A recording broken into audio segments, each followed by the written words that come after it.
Okay, everyone. All right, sit, listen, come close. Come close. There is a time when cheating is okay on certain things. Now, let me preface this by saying cheating when making some things that aren't necessarily for competition, which my Rhaenyra currently right now is not. But I have just been on a quest of finding how to do things easier. And I don't know what that means or says. However, I have found something that I have got to share with you all, and it has to do with embroidery and beading. So sit down and buckle up. We talk about this little guy. Let me just be like a makeup girly for a second. This little guy right here,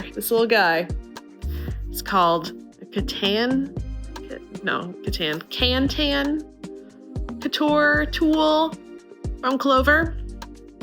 Now, I have been using this tool to almost exclusively create all of the embroidery for Rhaenyra minus the dragon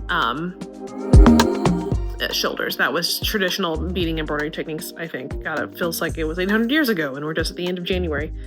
Ugh. But I was searching around on threads, as one cool cosplayer does these days, and I come across these two wonderful human beings in the middle of talking about like tambour beading, embroidery. I'm not too sure exactly, but it was between Lady Cells and Sarcasm Jaime, both literal goats when it comes to embroidery and in beading. I am massively a huge fan of both of them, and I'm like in the spying section of anytime they talk about things because I'm like, I want to know what you use. So specifically Sarcasm Jaime dropped this image of this tool. And I was like, what is that? And they talked about how they use it to help plunge ends of threads, which is like, you know, going up into the fabric and bringing the thread down below to just make things easier. And I was like, what is that tool? It says Easy Couture on it, easy beading. I'm like, I got this.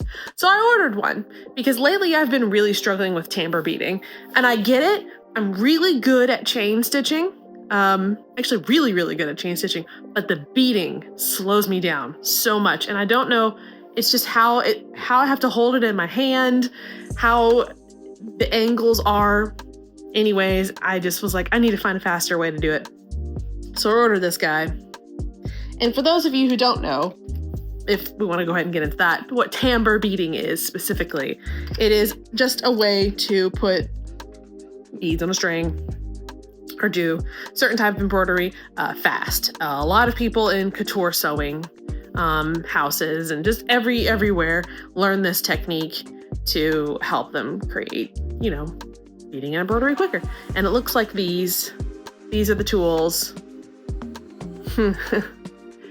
Focus. It's not going to focus. It's trying to focus on me, but these are the tools that are tambour. They're much smaller. They are hooked at the end, much thinner. Go find your YouTube tutorials on tambour. I don't mind it.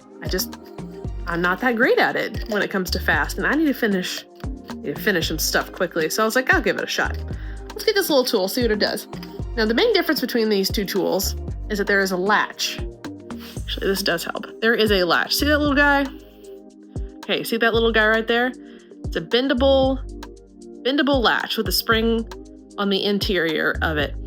And the top part is actually kind of sharp. It's flat and is a V. It's the hook area to help you plunge into the fabric faster.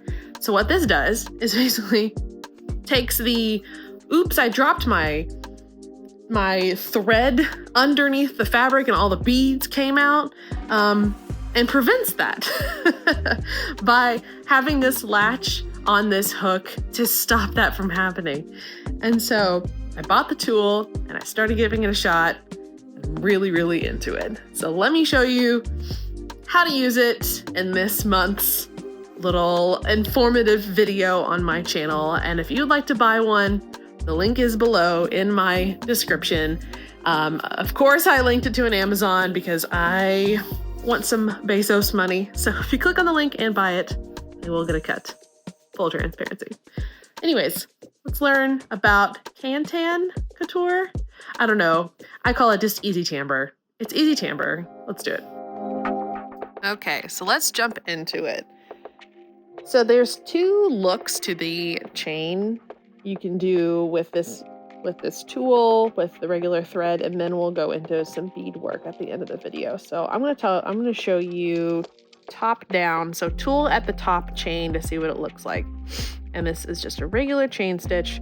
So the first thing you want to do, the main thing you want to know about this tool is that you want to fully immerse the needle, because you want this guy to go under the water per se. So when you come back up, it goes through the fabric and you're able to open the hook and therefore make your move. And also this little guy, like tambour, really doesn't mean anything. However, you do want to keep your hook going forward, following along whatever line that you're doing. This is just more or less kind of a, to keep the tension on the needle. So the first thing we're going to do, plunge down into the fabric and loop the thread onto the hook below. And we're going to start by bringing this up. And if you saw, that little hook opened up. As I go back down and make another plunge into the fabric, wrap both of the strings around the hook and put both of the strings into the hook. This is the securing the beginning of the chain stitch. It'll get a little easier and thinner when we go through. So you're bringing up both of the hooks, both of the threads, and doing the exact same thing again while going forward. Plunge down. Instead of putting both of the threads in there, you're now going to start using the regular thread that you're going to be making the chain on and not the short one. So put the long one around the hoop by wrapping it around under. And honestly, it does not matter which way you go, from the back to the front, from the front to the back, does not matter. Put that thread into the hook. Bring it up through and go forward. Bring it a little bit. Remember to hold a little bit of tension on your thread underneath your fabric, but not too much. Same with the top, and you'll get the feel as you continue going forward. Plunge, wrap around, bring up. Plunge, wrap around, bring up, making sure the whole needle is under the fabric or under the water as you're moving forward. You can make small stitches, you can make long stitches by loosening some tension, pulling this guy forward, loosening up your bottom tension. Plunge forward, bring up.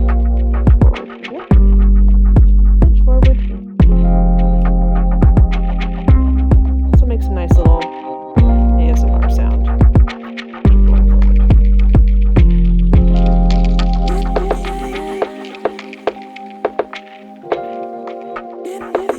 Okay, so we are now towards the end.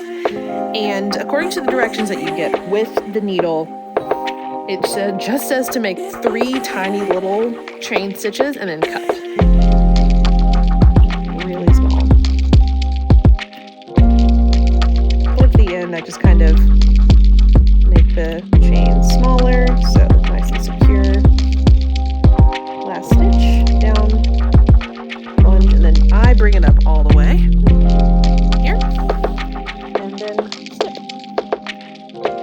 under the fabric. Bring the tail up to the top. Now take your plunging, easy Kantan tool, hook tool, whatever you want to call this, under, wrap it around, make sure that latches up with you, and then bring the thread tail below the fabric. Now, you have a regular chain stitch. Let's do the upside down version, and I'll show you the difference of what it looks like. Okay, so instead of having your tool up here, we're going to have your tool underneath the fabric, or below the ocean, below the water, however you want to say it.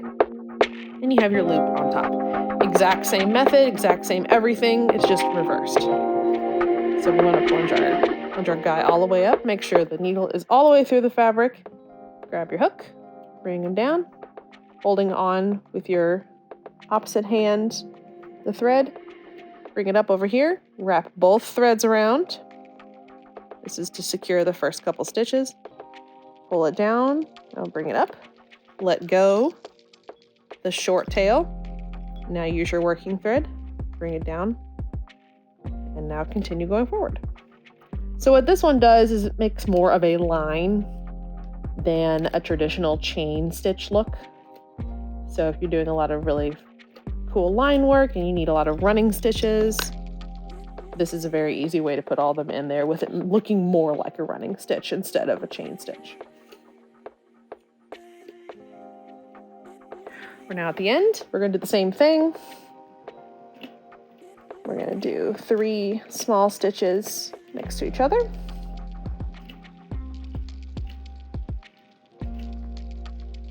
On the last stitch, bring it all the way down, pull under your fabric, make your snip.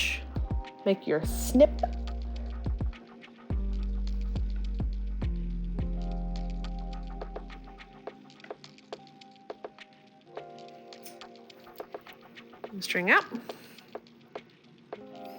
I like to just go down, bring it back up, and then do it one more time just to make everything nice and same as the other stitch.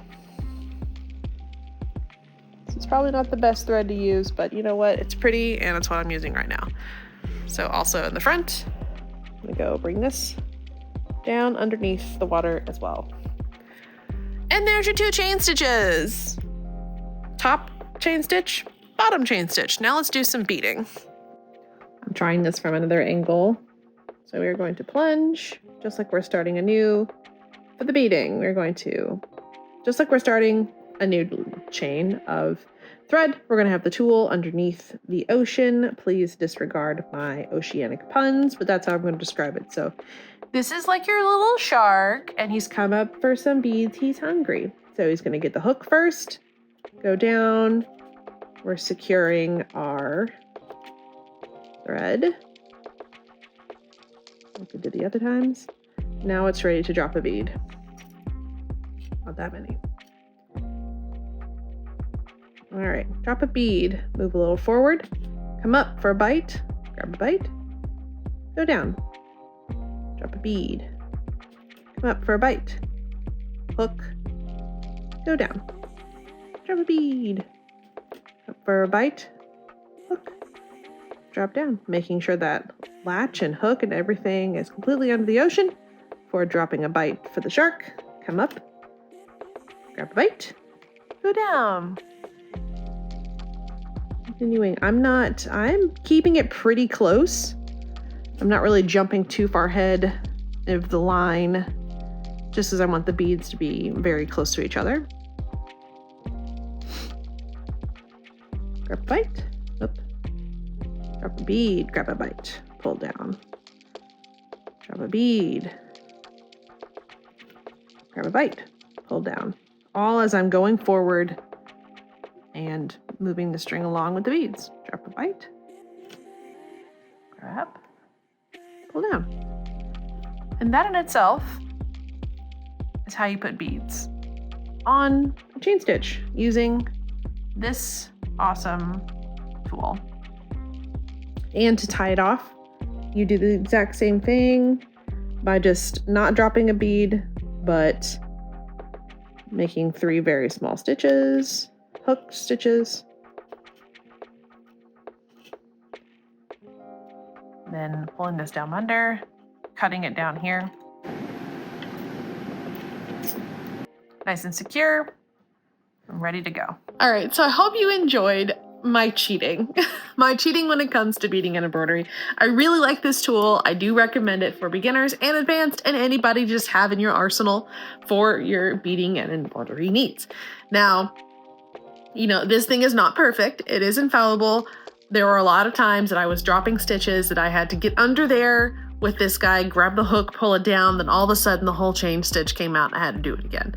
Just like in tambour, that happens all the time. So just be patient with yourself with learning, practice a lot, and I promise you, you can use this tool just as the other tambour tools or not even need it, because I haven't touched the tambour tool since I've gotten this guy, and I'm looking forward to getting different needle sizes and having this one in my arsenal. So if you have any questions, please drop them below. I will be glad to answer.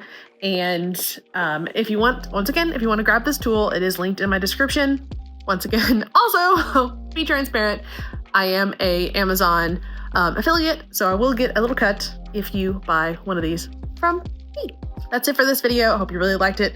Definitely give me a follow on my other social media, like my Instagram and TikTok, if that's still around by the time you watch this video. Who knows anymore? And Threads. It's where I'm the most active.